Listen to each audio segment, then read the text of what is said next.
Hello বন্ধুরা, আশা করি সকলে ভালো আছেন।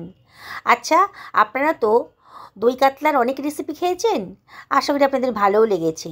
আজকে একেবারে নতুন ধরনের শাটিন মাছের দই রেসিপি খান। দই শাটিন, এটা স্বাদ কিন্তু আপনাদের মুখে লেগে থাকবে। এটা বানানোটা একেবারে সোজা, কিন্তু এর টেস্ট কিন্তু ভোলার নয়। একবার খেলেই পরে বারে বারে কিন্তু খেতে ইচ্ছে করবে। শাটিন মাছগুলোর মধ্যে আমি হাফ টি চামচ মতো লবণ দিয়ে দিলাম, আর দিয়ে দিচ্ছি একটা পাতিলেবুর অর্ধেক অংশ, মানে অর্ধেক পাতিলেবুর রসটা আমি এর ভেতর দিয়ে দিচ্ছি। দেখুন, এইভাবে মাখিয়ে রাখবেন খানিকক্ষণ, এই মিনিট 10-15। তাহলে শাটিন মাছের গায়ে যে একটা আষ্টে গন্ধ আছে সেটা আর থাকবে না। রান্না করার পর কিন্তু অনেকেই বলেন যে মাছের গায়ে একটা গন্ধ পাচ্ছি, তাই নিয়ে মাছটা খেতে ভালো লাগলেও গন্ধের জন্য আর ভালো লাগছে না। এইভাবে রান্না করুন আমার মতন করে। মাছের গায়ে লবণ আর লেবুর রসটা খুব ভালো করে মাখিয়ে সরিয়ে রাখলাম। একটা মিক্সার গ্রাইন্ডারের ভেতর আমি দিয়ে নিয়েছি দুখানা পেঁয়াজ কুচি। এবারে এর ভেতরে আমি দিয়ে দিচ্ছি কতগুলো কাঁচা লঙ্কা। আজকে কাঁচা লঙ্কা দিয়ে রান্নাটা করব, খুব টেস্টি আর হেলদি হবে। শুকনো লঙ্কার কোনো ইউজই আজকে করব না। আর এর ভেতর আমি দিয়ে দিচ্ছি 1 টেবিল চামচ মতন আদা রসুন বাটা। আমার কাছে আদা রসুন বাটা ছিল, দিয়ে দিলাম। এবার এটাকে গ্রাইন্ড করে নিচ্ছি। দেখুন কত সুন্দর একটা স্মুথ পেস্ট তৈরি হয়ে গেছে। এবার এটাকে সরিয়ে রাখলাম। গ্রাইন্ডারটা ধুয়ে দিয়ে দিলাম কতগুলো কাজু দানা, আর দিয়ে দিচ্ছি 1 টেবিল চামচ মতো পোস্ত, আর দিয়ে দিলাম হাফ টেবিল চামচ মতো লবণ। তাহলে এটা গ্রাইন্ড করতে আমার খুব সুবিধা হবে, এই জন্যই লবণটা দিলাম। এবার শুকনো অবস্থাতে এটাকে গ্রাইন্ড করে নিয়েছি। দেখুন মিক্সারের গায়ে কিন্তু অনেকটা লেগে গেছে, চামচ দিয়ে এগুলোকে একটু ঠিক করে নিচ্ছি। অল্প মশলা তো, তাই বাটতে একটু কষ্ট হয়। আপনারা যদি মনে করেন তাহলে শিলপাটাতেও বেটে নিতে পারেন, খুব ভালো টেস্টটা আসবে। আজ কিন্তু আমি এটা মিক্সার গ্রাইন্ডারেই করছি। এর ভেতর দিয়ে দেবো 100 গ্রাম মতো টক দই। এটা কেনা টক দই, আপনাদের বাড়িতে যদি ঘরে পাতা টক দই থাকে তাহলে দিয়ে দিতে পারেন। এবার আবারও সব কিছু ভালো করে গ্রাইন্ড করে নিচ্ছি। দেখুন কত সুন্দর একটা স্মুথ পেস্ট তৈরি হয়ে গেছে। এবার সরিয়ে রাখছি। 10 মিনিট হয়ে গেছে, মাছটা ম্যারিনেট করে রেখেছিলাম। এবার এর ভেতর জল ঢেলে দিচ্ছি। জল দিয়ে ভালো করে ধুয়ে নেব মাছগুলোকে। 2-3 বার জল দিয়ে ধুয়ে নিয়ে পরিষ্কার করে আবারও মাছের গায়ে দিয়ে দিচ্ছি হাফ টেবিল চামচ মতো লবণ, আর দিয়ে দিচ্ছি 1/4 টেবিল চামচ মতো হলুদের গুঁড়ো। খুব সামান্য পরিমাণ হলুদের গুঁড়োটা দিতে হবে। আর দিয়ে দিচ্ছি 1 টেবিল চামচ মতো সাদা তেল। এবার আমি সব কিছু আবারও ভালো করে মাখিয়ে নিচ্ছি। হ্যাঁ বন্ধুরা, যেটা বলছিলাম, এইভাবে রান্না করবেন, লেবুর রস দিয়ে রান্না করবেন, মানে খানিকক্ষণ ম্যারিনেট করে রাখবেন। তাহলে দেখবেন মাছের গায়ে আষ্টে গন্ধটা একেবারেই থাকবে না। দেখুন খুব ভালো করে হলুদ আর লবণটা মাছের গায়ে ভালো করে মাখিয়ে নিলাম, সরিয়ে রাখছি। একটা কড়াই গরম করতে দিয়ে দিয়েছি। এর ভেতরে আমি দিয়ে দিচ্ছি 2 টেবিল চামচ মতো সাদা তেল। আজকে সাদা তেলেই রান্নাটা করব। তেলটা গরম হয়ে গেছে, এইবারে আমি মাছগুলোকে দিয়ে দিচ্ছি, ম্যারিনেট করা মাছগুলোকে।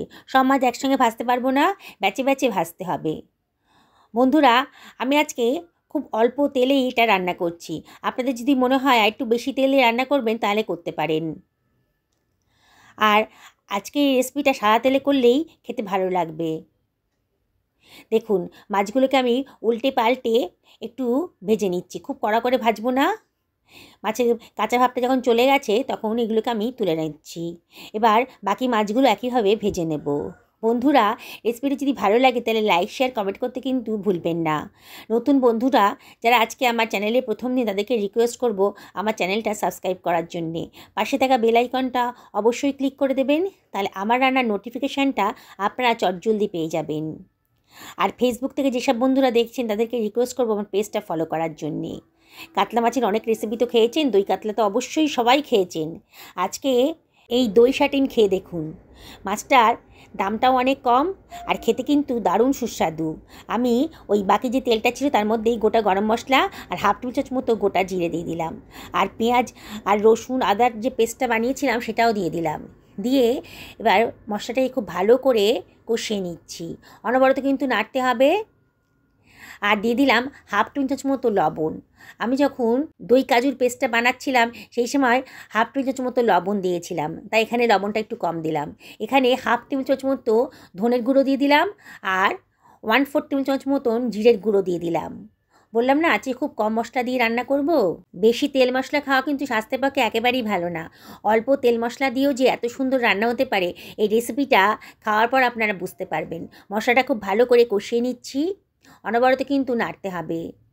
দেখুন মশলার কালারটাও কিন্তু আস্তে আস্তে চেঞ্জ হয়ে যাচ্ছে। প্রয়োজনে অল্প অল্প জল দিয়ে মশলাটাকে কষিয়ে নেবেন, তাহলে অল্প তেলের মধ্যেই কিন্তু সুন্দর করে মশলাটা কষানো হয়ে যাবে। এবার আমি ঢাকা দিয়ে দিচ্ছি মিনিট 2-3 জন্য, একেবারে মিডিয়াম টু লো ফ্লেমে। 3 মিনিট বাদে দেখুন মশলাটা কিন্তু ভালো মতনই কষানো হয়ে গেছে, আর মশলার গা থেকে তেলও বেরোতে শুরু করে দিয়েছে। আবারও একটু নাড়াচাড়া করে নিচ্ছি। দেখুন বন্ধুরা, সুন্দর মতন একটা কালার আসছে। এবার আমি দিয়ে দিচ্ছি কাজুর পেস্টটা। কাজু দইয়ের যে পেস্টটা বানিয়েছিলাম সেটা দিয়ে দিলাম। গ্রাইন্ডারটা ধুয়ে অল্প জল ওর ভেতর দিয়ে দিচ্ছি, দিয়ে আবার আমি সব কিছু ভালো করে মিশিয়ে নেব। আমি আপনাদের রিকোয়েস্ট করব অবশ্যই একদিন এইভাবে বানিয়ে খান। এটা ভাতের সাথে তো খুবই ভালো লাগবে, এটা পোলাওয়ের সাথেও কিন্তু দারুণ খেতে লাগবে। দেখুন খুব নাড়াচাড়া করে মশলাটা খুব ভালো করে কষিয়ে নিচ্ছি। গ্যাসের ফ্লেমটা মিডিয়াম টু হাইতে রেখেছি, আর অনবরত কিন্তু নাড়তে হবে। যাকে একবার বানিয়ে খাওয়াবেন না বন্ধুরা, সেই কিন্তু খুব খুশি হবে।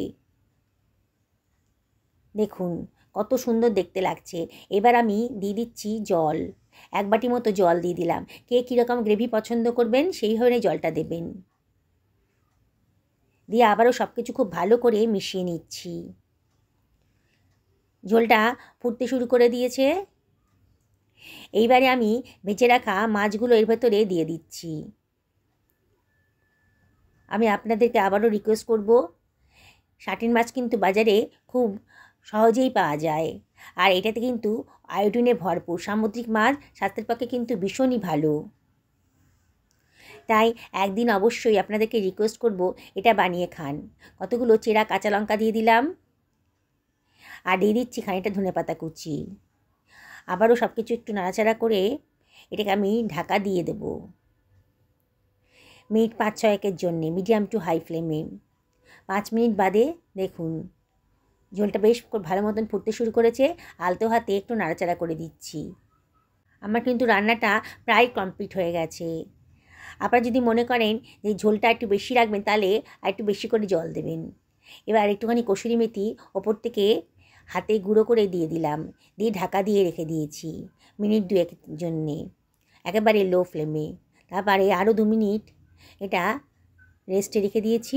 দেখুন আমার রান্নাটা কিন্তু হয়ে গেছে, দারুণ সুন্দর দেখতে হয়েছে, আর খেতে কিন্তু অবশ্যই এটা দারুণ সুন্দর। আমি একটা সার্ভিং প্লেটে এটাকে সার্ভ করে দিচ্ছি। বন্ধুরা, মাছের নানান রেসিপি তো আপনারা খেয়েছেন, নানান ধরনের মাছও খেয়েছেন। আজকে এই মাছটা রান্না করে খান, মানে শাটিন মাছটা রান্না করে খান। আয়োডিনে ভরপুর আর পুষ্টিতে ভরপুর, স্বাস্থ্যের পক্ষে ভীষণই ভালো। এই মাছটা বাড়িতে যদি বানিয়ে খান না, যারা মাছ খেতে পছন্দ করে না তারাও কিন্তু চেয়ে চেয়ে খাবে। সকলে ভালো থাকুন এই কামনা করে ভিডিওটা এখানে শেষ করলাম। নমস্কার নেবেন।